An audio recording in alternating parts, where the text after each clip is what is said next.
Drama serial बस तेरा साथ हो की अगली किस्त में हम देखेंगे कि आखिरकार फहाम की बदनीयती सबके सामने आ ही जाती है। उसे रंगे हाथों अनस पकड़ लेता है। वो शहरीन से बदतमीज़ी कर रहा होता है। अनस को तो खूब गुस्सा आता है, वो उसे बहुत मारता है, यहाँ तक कि मुरसलीन साहब भी आ जाते हैं। वो भी फहाम की बहुत बेइज्जती करते हैं और उसे घर से बाहर निकाल देते हैं, मगर फिर भी उनका गुस्सा कम ही नहीं हो रहा होता। वो शाजिया बेगम यानी अपनी बीवी से कहते हैं कि दिल तो चाहता है कि जाऊं और जाकर उस फहाम का हशर कर दूं, ताकि सारी ज़िंदगी वो अपने कदमों पर खड़ा ना हो सके और ना ही कुछ बोल सके। शाजिया बेगम भी बहुत ज़्यादा परेशान होती है, उनको भी समझ नहीं आ रहा होता कि क्या करें।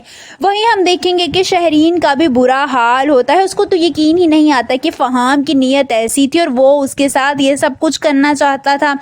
उसकी माँ उसके पास आती है और उसे समझाने लगती है। जब वो अपनी माँ से कहती है कि आपको ज़रा सा भी शक नहीं हुआ उसकी बदनीयती पर, माँ बाप को तो फ़ौरन पता चल जाता है औलाद की तरफ बढ़ता हुआ ख़तरा, तो फिर आपको कैसे नहीं पता चल सका। जिस पर शाजिया बेगम परेशानी के आलम में कहती हैं कि वो बहुत शातिर खिलाड़ी था शहरीन, उसने तो शक की कोई गुंजाइश ही नहीं हमारे लिए छोड़ी। वहीं हम देखेंगे कि शहरीन को गुस्सा आता है। वो किचन में जाती है और अपना मंगनी वाला जोड़ा जला देती है। अंसा भी भागती हुई किचन में जाती है, जबकि शाजिया बेगम भी जाकर उसे संभालती हैं कि कहीं वो अपने साथ कुछ ना कर बैठे। दूसरी तरफ हम देखेंगे कि जब ये बात शयान को पता चलती है तो उसका बस नहीं चलता। वो गुस्से से फहाम के घर चला जाता है, जहां गार्ड उसे रोकने की कोशिश करते हैं, मगर वो गुस्से से चीखने लगता है। फहाम और उसकी फैमिली बाहर आ जाते हैं। जब वो गुस्से से फहाम से कहता है कि मेरी बहन को छेड़ेगा तू, हाँ बता, दुबई लेकर जाएगा उसे, उसके साथ ये सब कुछ करेगा, मैं तुझे छोड़ूंगा नहीं।